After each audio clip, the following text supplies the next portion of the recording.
because I don't want to review this list again and again. So is it like, if I ask for a recommendation from somebody and the person doesn't really want to do it, does it give them a trouble? I mean, if you invite somebody to... No, it'll go in their LinkedIn inbox and it will just sit there. Or it will be just an inbox, not a reminder thing getting back to them again and again. Hey, No, it waiting does, for I think it goes up to 3 times, like it does when it's for LinkedIn connection, you have a connection that you haven't accepted, and then it'll stop. Okay.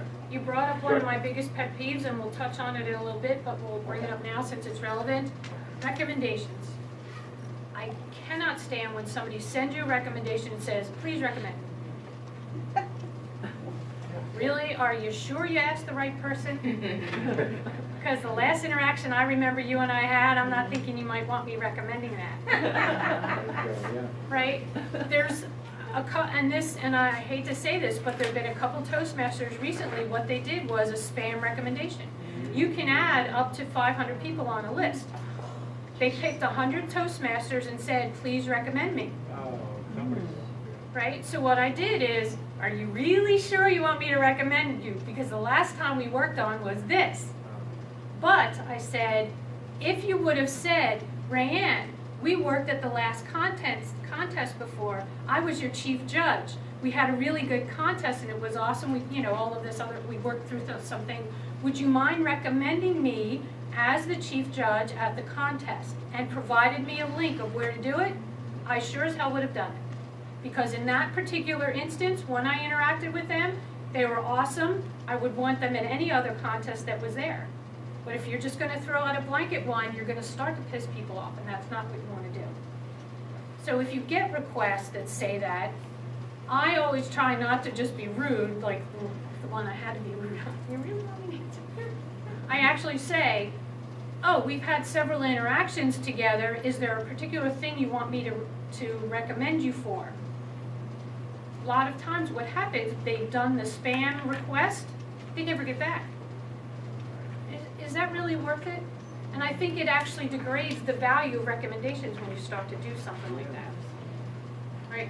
The other part is, the way to get recommendations is, one, first give them. If you're dealing with somebody interactively and you say, oh, in terms of Toastmasters, you did a contest, there are a couple key people, you automatically just give them. And if you were running the contest and somebody had a really good interaction with you, they'll write one back most times. Right? The other part is, if you're doing a speech or you do a good job and somebody says, oh my God, that was awesome, I really like that. Do you mind putting that on my LinkedIn? If I send you an email with the link, would you do that for me? Most people would. And if they don't, and you can say, it's no harm done if you don't want to, I just want to, people to know the different things that I do. Another part of this, Rayanne, is the teamwork that all of us are engaged in every time we're at one of our meetings is a high priority item that employers are begging to know what kind of teamwork have you successfully engaged in. Mm-hmm. So every club meeting is a teamwork. Everything is, and that's why Think we'll about get that. into some of the specific components, but your networking goes beyond just who you work with, and it's beyond just a Toastmasters club. You deal with people in different interactions and different things. Now's your chance to start to build that. And it's a very good point, you never know who's around and who you might be working for, with, or if you're out of a job, etc. You've got all of those connections right there. And as Toastmasters, communication people, we fail miserably at that. We should be stars on this particular thing, right? Because of all the people that we network with, think of some of the people that are on your mailing list. You think of some of the people in your Toastmasters club as just a Toastmaster? VPs, CEOs, they own their own companies. They do all different levels of work. You never know who people are. We just so used to put them in a box.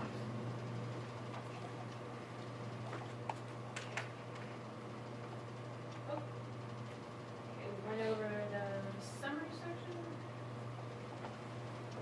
Apps. Applications are when you add your websites on there, your blog information, the books you read. There's actually a group type of thing, meaning you want, like Dropbox. Anybody familiar with Dropbox or anything like that? It's where you can collaborate together, but in an online environment, the cloud type of thing. So your docs would be shared. So you can create like little meeting spaces within LinkedIn. There's a lot of little applications that you can use. As a speaker, again, highlighting your events.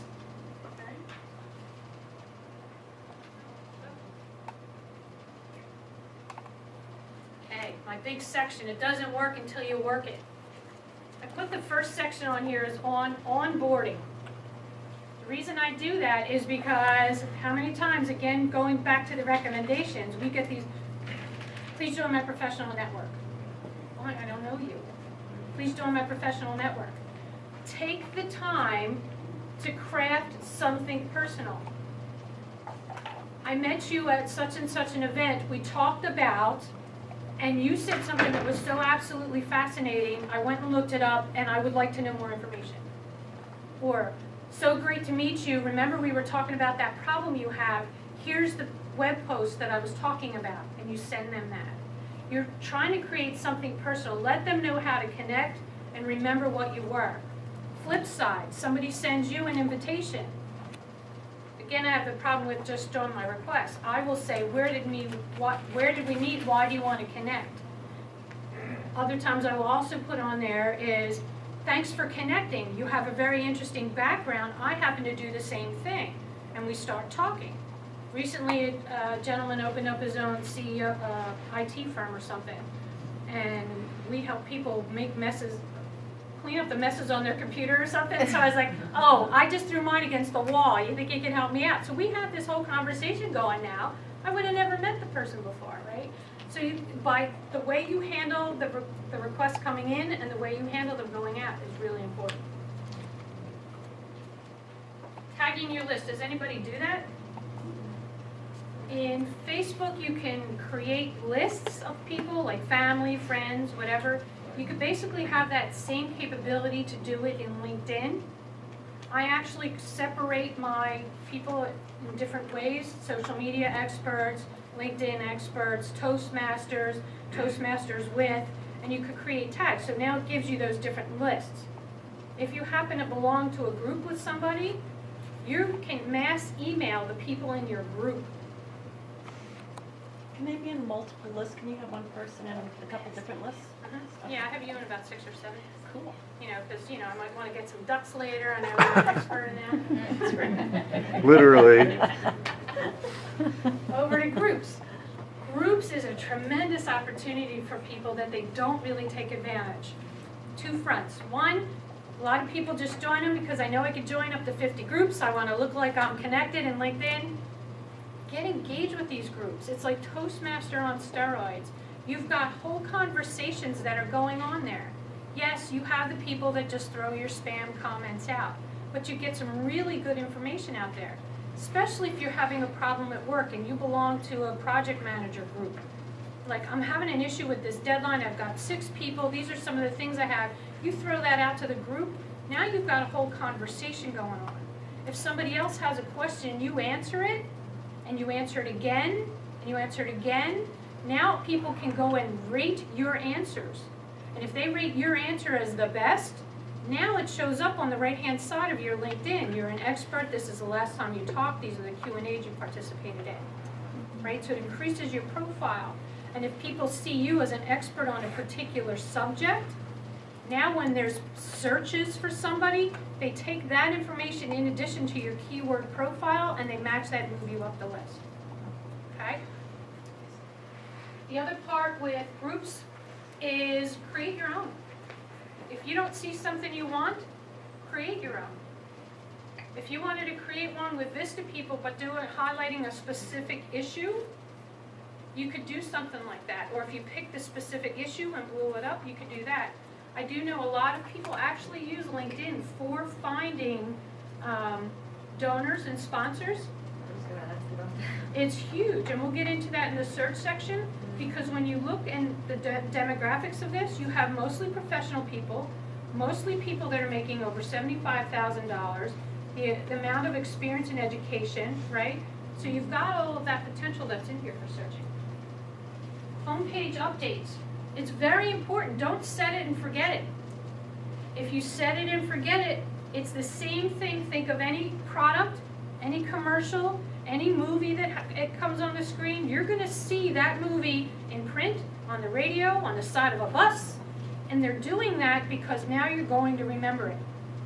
right? I may have been talking to Midori about Victor, right, and that's the first time she's ever heard of him. We'll go about separate things. She'll be in the middle of a meeting and somebody might say, oh my gosh, I went to this networking meeting and Victor was talking. And now she's got the, oh, and there's a click, so you get this other, you know, little hash mark, right? So that's what you're trying to do with all this. So if you update your profile page, one, it appears in everybody's email, so they can see that you're changing and you're staying relevant. If you're being commented on that, the homepage that we first came into, right, the newsreel page, if you're commenting on something, it goes on the top of that reel. And if it's related to the tags that you have, it comes up to the top, right? And you want to be that, if that's what one of your goals is. And that's, again, back to objectives and strategy, why you want to determine what you want to get out of this. If one of your things is to become an expert and be at the top of the reel for everybody's reel, now you know how to start